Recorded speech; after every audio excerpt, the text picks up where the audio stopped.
What if I told you that fear wasn't only stored in the mind? Sometimes it's stored in the physical body itself, in the muscle fascia, tissue, and nervous system. And so sure, even though fear does reside in the emotional and mental bodies, if it's not cleared from the physical body and the nervous system itself, then it can keep showing up in different ways and continue looping unwanted experiences because you simply don't feel safe receiving what you would prefer. But what if there was a way to clear it all for good, permanently? And most people think they need more tools, more healing modalities, and more theory, but what if this final technique, this ultimate technique, which I also call the non-technique, is the ultimate way to start clearing this fear in a permanent way? And the only catch to unlocking this no technique is that sometimes it does require an expanded level of awareness to be able to drop into this non-technique so you can unlock its full clearing power. Well, in this video, I'm going to walk you through 3 powerful phases and 3 stages of clearing fear from beginner to advanced until we get to that final technique that I'm talking about, the non-technique, that's going to allow you to dissolve all fear in its tracks, which will allow you to eliminate negative and repeating unwanted patterns almost overnight. Hi, my name's Todd. Welcome back to my channel. And if you're new here, I like to talk about all things consciousness, non-duality, and the hidden mechanics of reality so you can be more empowered to become the master of your life. And now, as I mentioned in today's video, what I really wanted to discuss is how to clear fear from your body, nervous system, and energy field for good, which is going to help you remove the negative, unwanted spiraling loops that you might keep experiencing. And it's going to allow you to step into more preferred experiences. And the way I really like to look at fears and distorted energies that are the result of fears is it's really a multi-layered approach, because fear and distorted energies don't necessarily just sit within one system. They can be hidden in deeper layers that we may not have originally anticipated. And so by adopting a multi-layered approach to clearing the fear, we can be sure that we're getting to the root cause of the fears, and we can be sure that we're digging them up at the root and clearing them. Because digging something up at the root, as we know, is the only way to clear something for good. And so it doesn't matter where the root of the fear lies, whether it's in the emotional, mental, or physical body and the nervous system. What we can do by looking at this clearing process in a 3-stage system is we can be sure we're going to be able to get to the root no matter how deep it's buried. And to make it even simpler, there's really only 2 different phases that I want to look at in terms of ultimately getting to this final non-technique that I talk about. And really it's about the before and after phase of coming into true alignment with the core of your being. So if you can ask yourself, do you know the core of your being, that aspect of your presence that's beyond anything physical? It's not the body, it's not the mind, and it resides behind anything that could appear, all turbulence, all noise, because that is the ultimate healer. That presence and that awareness, the I am presence, as it's sometimes referred to,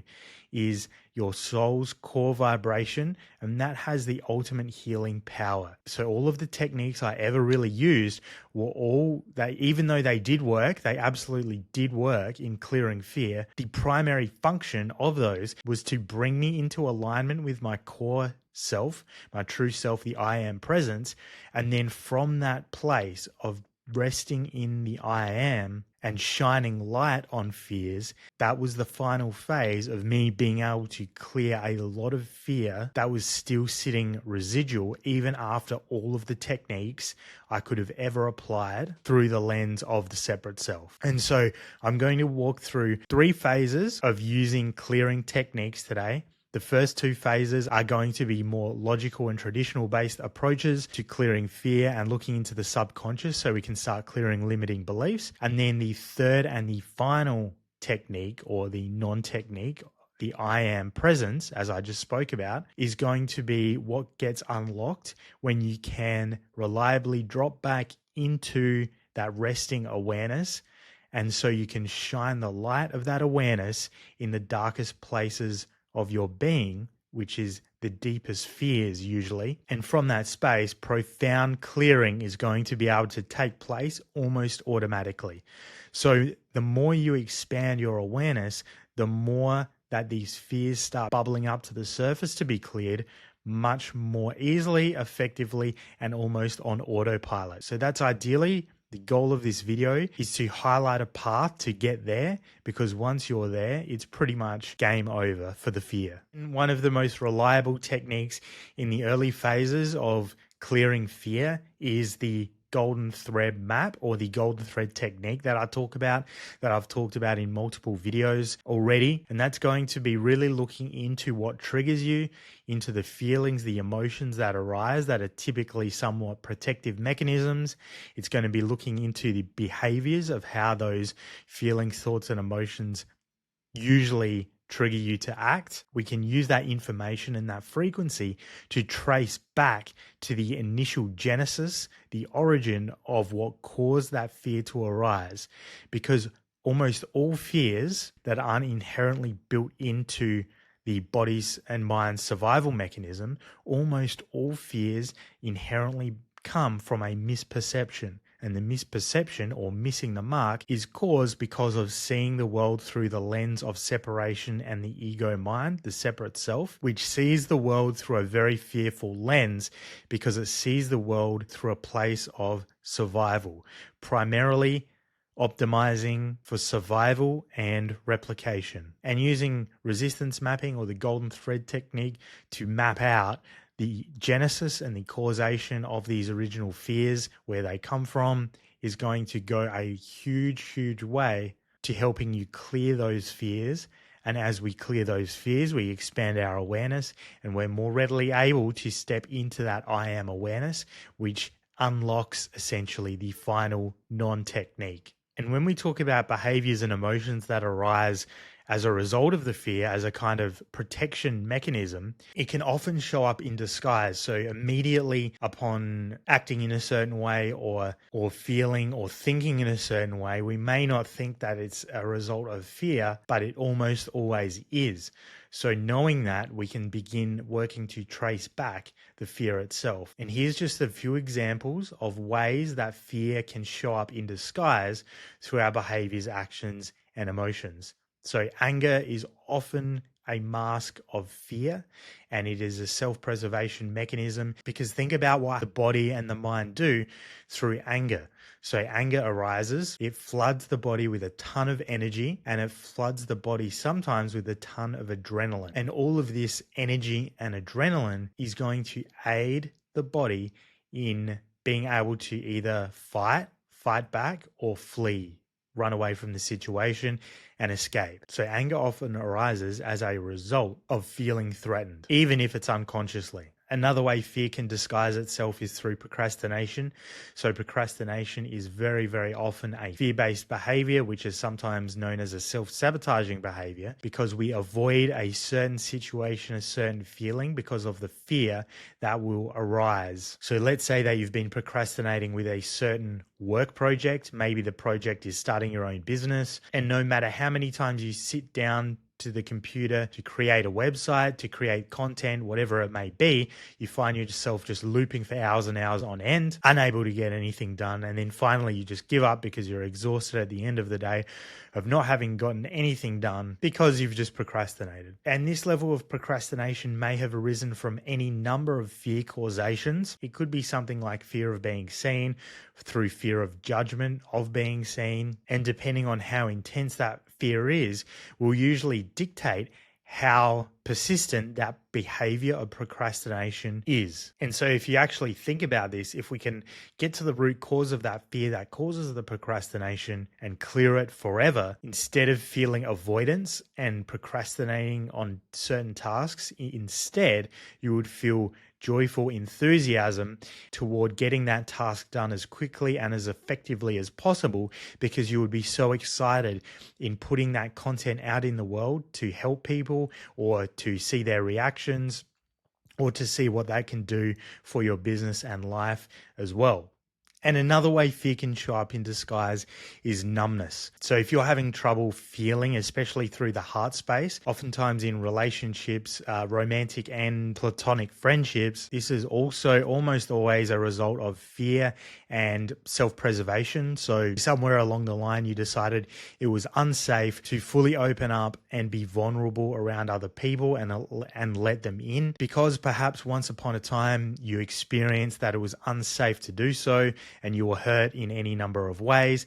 Therefore, you made the decision in that moment, whether consciously or unconsciously, to set up protective veils or to set up protective barriers around the heart space so you could no longer be as sensitive to feel, and therefore you would be protected because you wouldn't have to experience pain of being hurt like that again. So these are just a few quick examples of ways fear can show up in disguise sometimes, and it's not just limited to these few examples. There are many ways that it can do that, but usually if you're experiencing negative or unwanted situations that keep looping, it's almost always as a result of fear or self-preservation. Now, depending on how deep these fears run, they could have made it so deep that they begin to store in the muscle tissue, the fascia, even organs, and the nervous system. And really what this is it's the subconscious mind telling the body that this fear is so pertinent to our self-preservation that I want you to store it, for example, in your nervous system.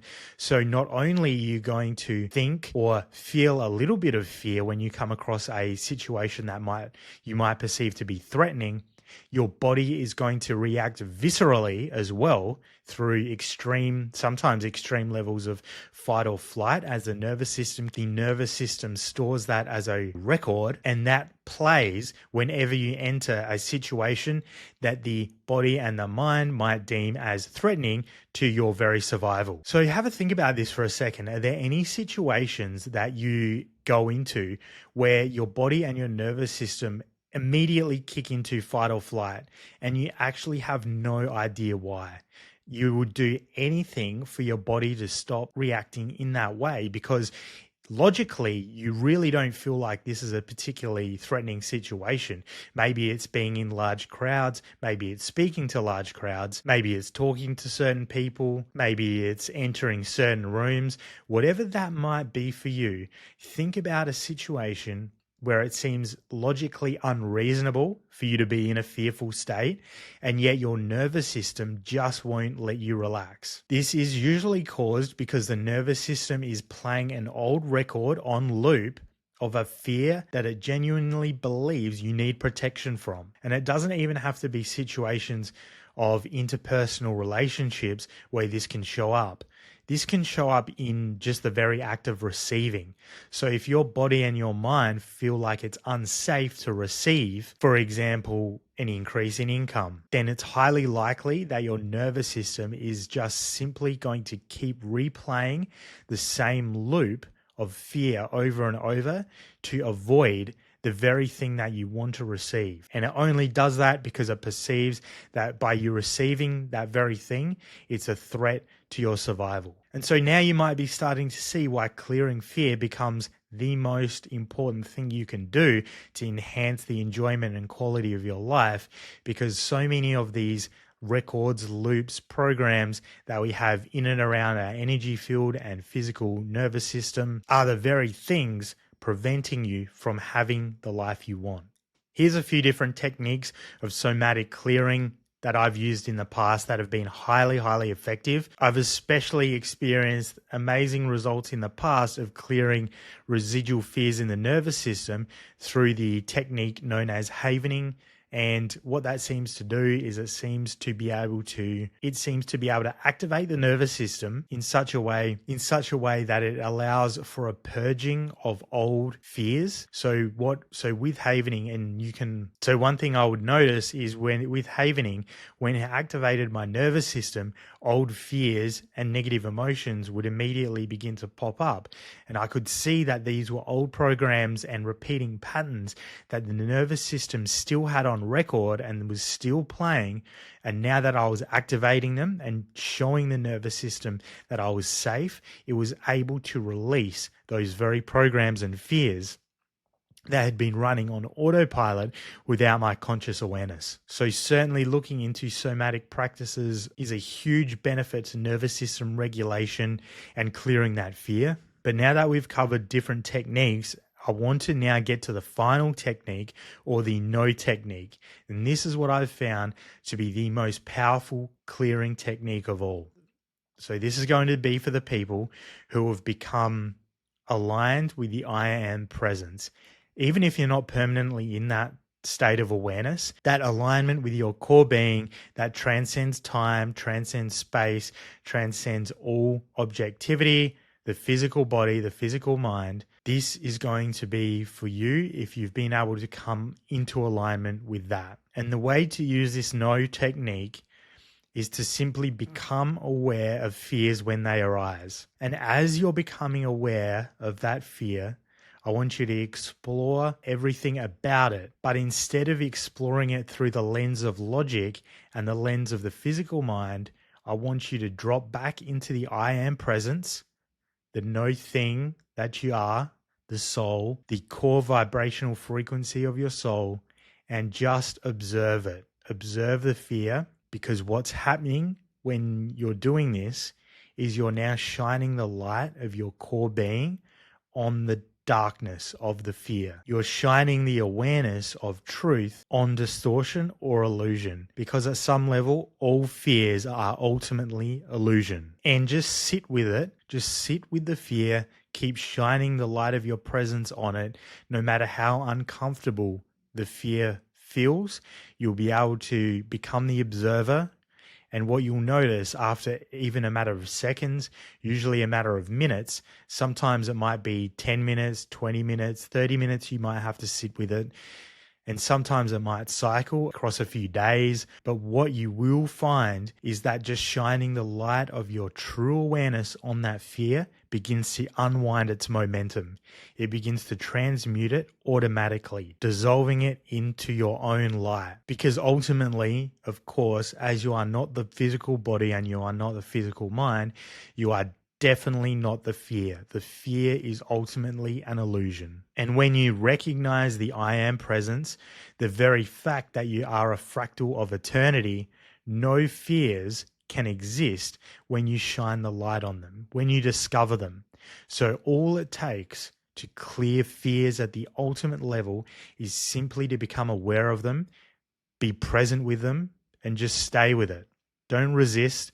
This is an act of non-resistance, because the very effect of not resisting the fear itself, becoming aware of it through that lens, engages the automatic alchemical process of transmutation, turning that fear into the core frequency of yourself, or turning lead into gold if you want to look at it through the lens of alchemy. And as I've spoken about before, this is how we can really divinize the human body and the human mind and the energy field, because as we keep clearing our field of all of those fears, we simultaneously change our physical experience, because it's no longer dictated by those looping fears. Now, if you're still watching and you're ready to clear that fear at the root, not just mask it, not just cope with it, but truly transmute it, clear it for good, so you can bridge into your I am awareness, soul consciousness, then I want to invite you to apply for my private one-on-one coaching program,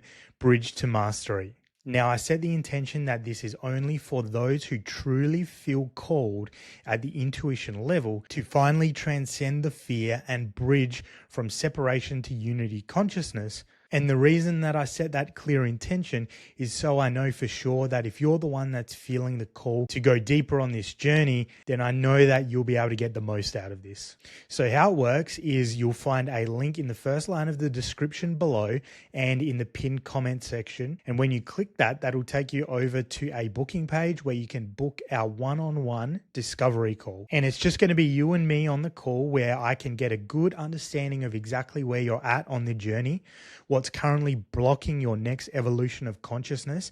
And if it's suitable and a perfect fit for both of us, I'll share more information with you about the Bridge to Mastery personal one-on-one customized coaching program.